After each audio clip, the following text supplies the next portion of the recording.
কি রে, কই যাস? বাজারে যাই, মাথায় ডিম আছে, বিক্রি করুম। শুনলাম তুই নাকি বলদ, তো বাজারে যাই মাথা ডিম বিক্রি করবি কেমনে? এটা তুই বুঝবি না। তুই অত শুনলাম কম যাস না। আচ্ছা পারলে কত দেখি আমার মাথায় কি আছে, যদি কইতে পারস তো এখান থেকে তোরে আমি 2টা ডিম দেবো। তোর মাথায় আমার মাথা দিয়ে চুলকায়। আচ্ছা কইতাছে একটু সহজ করে দে। আমার মাথায় যা আছে এটার গায়ের রং সাদা, আর ভাঙলে কুসুম লাল হইতে পারে, আবার হলুদ হইতে পারে, আর কম না কইলে বুঝে লবি।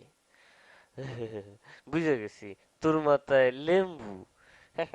তুই আসলে একটা বলদ। হয় নাই আমার মাথায় ডিম। ইসিরে, এটা আমি সন্দেহ করছিলাম।